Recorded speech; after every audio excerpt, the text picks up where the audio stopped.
The Praetorian Knights is a loyalist Space Marine chapter comprised entirely of Primaris Space Marines, created from the lineage of the Imperial Fists and raised during the Ultima founding of 999 M41.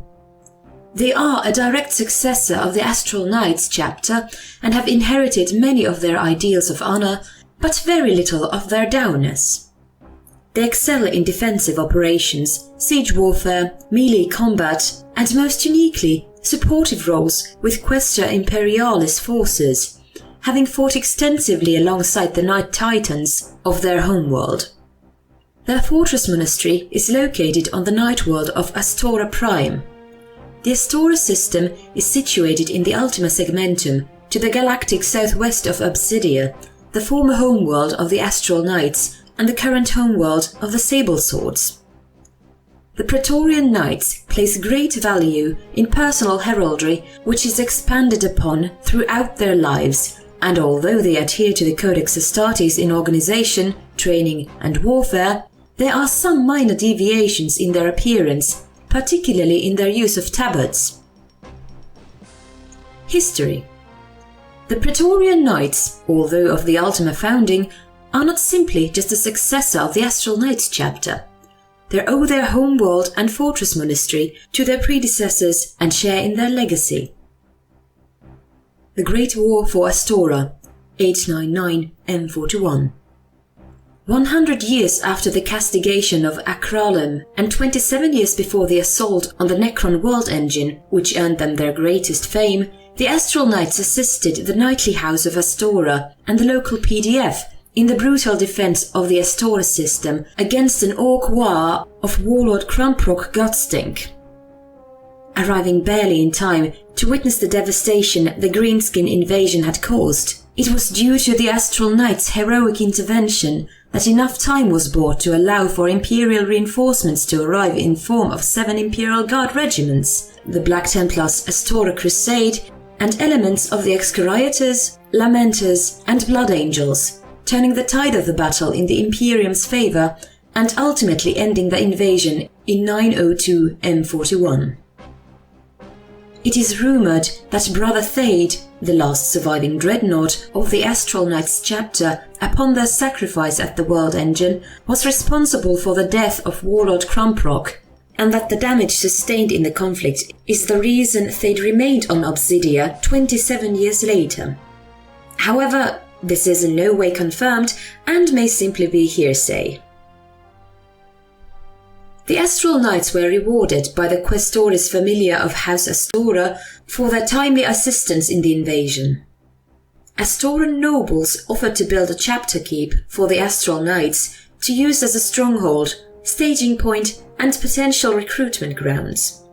However, although the keep was completed in 920 M41, no representatives of the Astral Knights chapter ever arrived to accept the gift offered by the knightly house. It was thus, in 001 M42, that the new chapter of the Ultima founding would arrive upon the planet under orders to reinforce the region's defensive capabilities, and inheriting the old keep as the heirs of the Astral Knights. The keep was retrofitted and expanded upon to create the chapter's fortress monastery, and they adopted the title of Praetorian Knights in honor to the Astral Knights' memory and in reference to their own preference of defensive tactics. The Second War of Astora, 066 M42. The Praetorian Knights' first chapter-wide engagement was to be on their own homeworld against the forces of Chaos. During the events of the Indomitus Crusade, forces of Chaos sought to destabilize the Imperium's hold on regions surrounding the realm of Ultramar. To this end, various Chaos warbands arrived in the Astora system, led by the Iron Warriors. Their arrival was hardly subtle, and due to the unreliable nature of their travel through the warp, they were detected long before any invasion began. This was ample enough warning to send out a distress signal. The entire Praetorian Knights chapter would begin to return to their homeworld, trickling back. Alongside them were elements from the Ultramarines, Imperial Fists, a handful of Adeptus Custodes, and millions of Imperial Guard. Although the warning was extensive given the circumstances, the majority of the reinforcements would come far too late to assist in the opening conflicts. Many worlds in the system were scoured by the forces of chaos, and Astora Prime itself was blockaded swiftly. It took the Imperial Fists weeks of repeated void raids to clear pockets for their own forces and that of their allies to slip through and make planetfall, and every time a hole opened up, the window in which to break through would be measured in minutes. The world was being strangled, and the Iron Warriors proved their expertise in siege warfare upon the surface, quickly breaking through the walls of most major hive cities over the world and pushing deep into the underhives.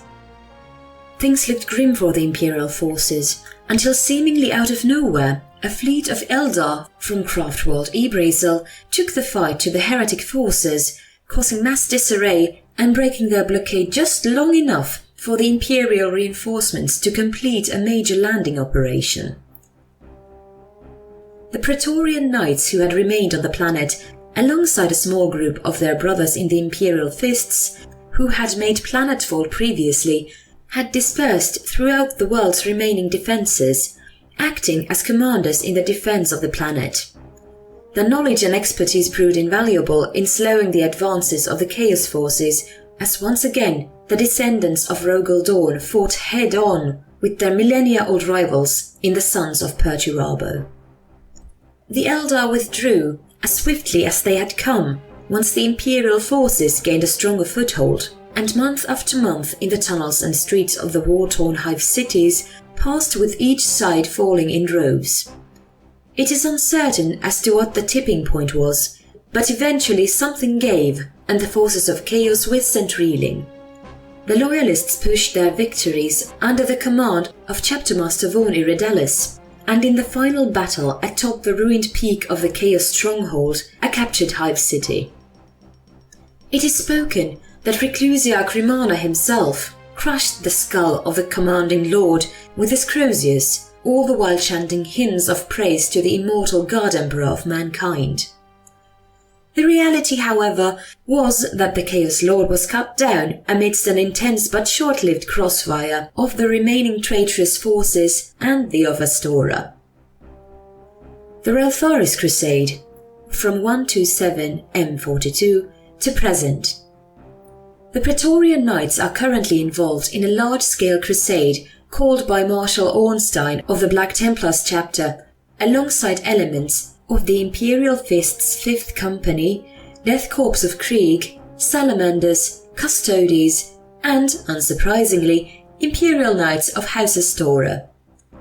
The crusade is aimed at removing a large chaos infestation from the Reltharis system in the eastern edges of the Segmentum Tempestus, and the forces involved are presently en route, expecting to arrive in a matter of months.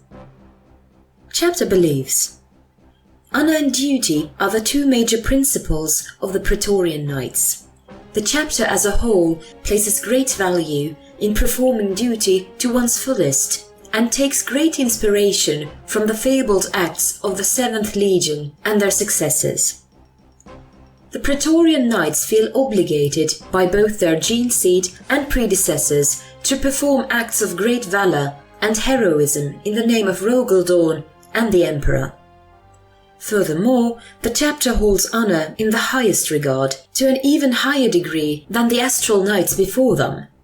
This is both due to their ancestry and their close proximity to a knightly household, who could be described quite aptly with the word valiant.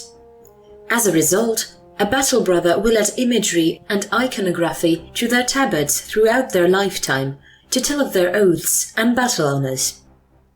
The Praetorian Knights are firm in their conviction that, although 10,000 years ago he walked amongst his subjects as a man, the Emperor of mankind has since ascended to godhood over the last 10,000 years.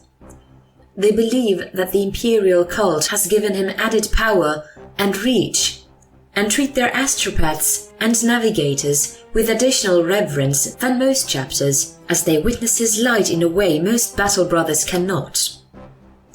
The chapter's librarians and chaplains are similarly held in higher esteem than usual, although in practice they hold very little to no additional influence or responsibility as a result of this higher esteem. This belief gives them added affinity with the ecclesiarchy, Ordo Hereticus, and, to some degree, the Black Templars. To this end, battle brothers will write hymns and holy writ over their battle plate in sanctified inks, while under the watchful eyes of their company chaplain, in order to better profess their devotion to the God Emperor.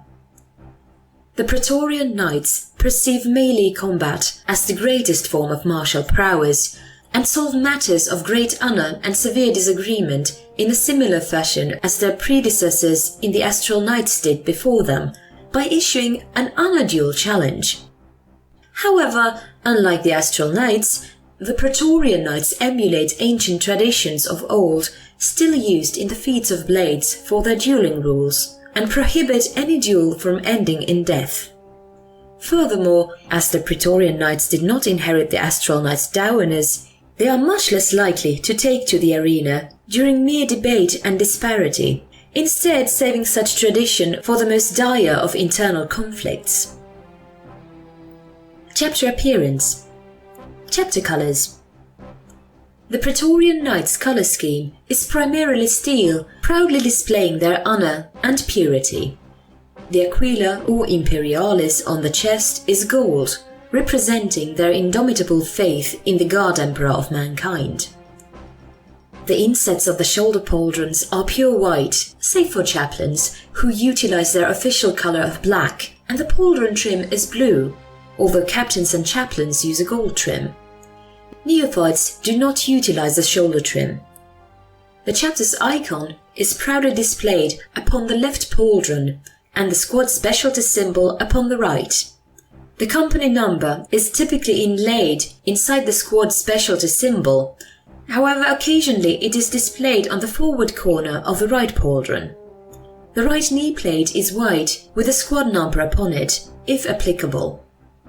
The left knee plate is usually unpainted, but veterans tend to display personal heraldry, campaign veterancy badges, and/or patterns upon them.